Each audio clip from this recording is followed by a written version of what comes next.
Hello everyone, today I'm gonna show you how to make this chair in Blender. So the first thing we're gonna do is we're gonna click Shift A to create a new object, then go to Mesh and then click Cube. And then we have our cube, and then we're gonna scale it down by pressing the letter S. And then we're gonna grab it and move it upwards by pressing G to move, and then Z to follow the Z axis.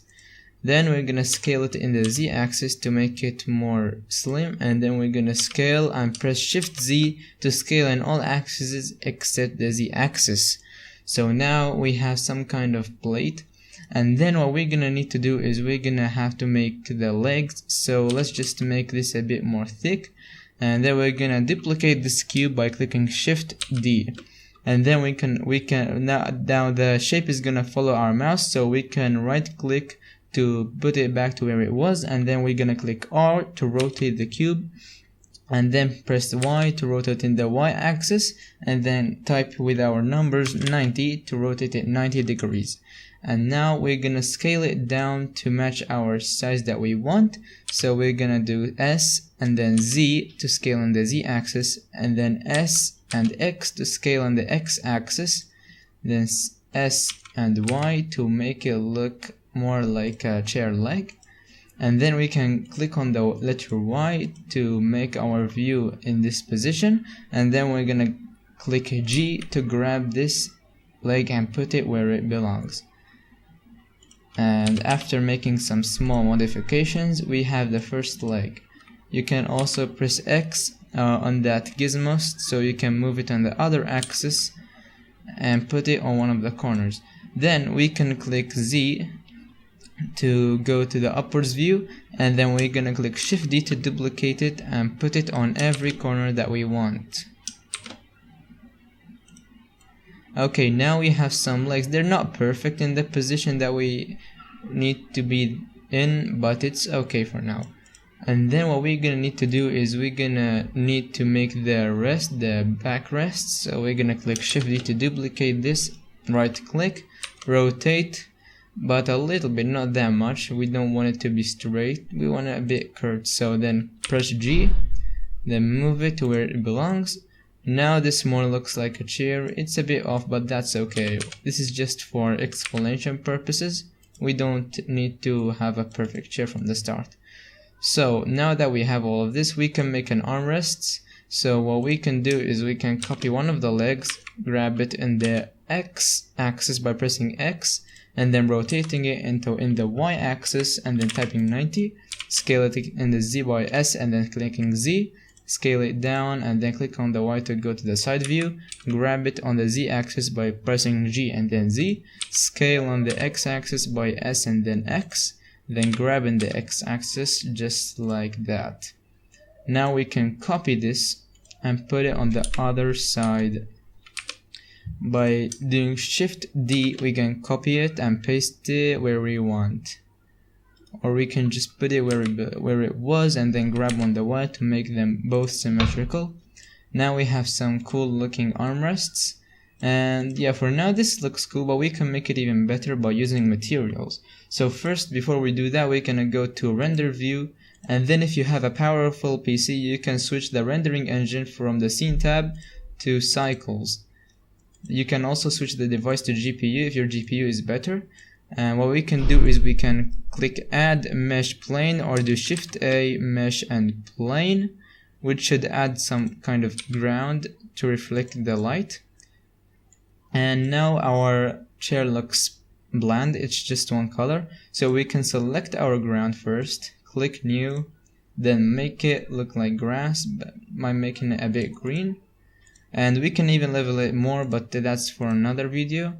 Now select all the legs, but we prefer to select one at first, and then make our material, which could be some kind of wood, by darkening this brown color. And then to copy this material to the other legs, we can grab this little ball here and drop it on all 4 legs. So you can grab this, put it here and there. Now we have 4 beautiful chair legs. And what we could do is we can now color this chair bottom. So what we're gonna do is create a new material, and then we can change the base color to, let's say, a bit of red. We can also make the roughness at max because that's the nature of fabric. Maybe it differs based on the material, but that's what we're gonna go for now. And we can copy this and put it on the backrest. We can also copy the leg material for the armrest, which would be like this. Now our chair looks nice, but it's very sharp, and chairs do not like to be sharp because that's gonna hurt our backs. So we can select our bottom, and then we can click tab to go to edit view, and then from here we're gonna click number 2 to select our edge select, and then we're gonna select this edge and then do Control B. As you can see, the bevel is kinda wrong, it's not looking good. What we can do is we can select the thing we want to bevel. We click Control A and then click scale. This is gonna apply the scale to the mesh we want. Then we can go to the mesh again, click tab and then select edge selecting, and then go to the edge we want and Control B, and this bevels perfectly. And we can do this to all the sides we want, as you can see. Make sure to make it symmetrical. There's an easier way to do this, but that's for another video too. And here we can click tab again and select all these edges, Control B, but before we do that we can select these two and make them more rounded than we need, like that. And this looks nice. Even the wood, you can also select the wood, but first we need to apply the scale. Select these two edges and Control B. Okay, so this looks about right. And yeah, now we can set up our scene by going to the world tab and then going to the surface and then color. We can click this small yellow dot and select environment texture. This would make the whole scene pink, which is not what we want. Now you can go to HDRI Haven, and then we could download one of the skyboxes they have, or the HDRIs that they call them. We could go with this historic arcs, and we can go download. After downloading, you're gonna click open and then navigate to the file you just downloaded and then click open. As you can see, now our scene looks much more better. We can get rid of the previous light, and we could match the color of the ground using this material setting. We can also use the color drop thing and select the ground. This looks right for now. Maybe the size is not correct, but that's okay. That's for another video. Now this is our chair. It looks nice. We can now render it by clicking the camera icon and then zooming a bit in until you can see the whole selected area, and then camera view, check that by pressing N and then going to lock in the view tab and then enabling camera to view. This would make the view look to the camera, so when you pan around the camera would follow you. And now we can set up our camera position, so maybe like this. And after we do this, we can go to render and image. But before we do that, we make sure to set our max samples to whatever your computer can handle. Mine can handle this without any problem, so I'll go with that. Enable denoising if that's disabled, and you can enable anything you want from here, like motion blur or simplify or whatever. And now we go to render and render image.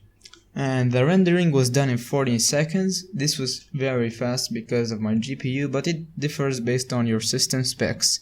So here you go. This is the final result. Hope you like this video and thank you for watching.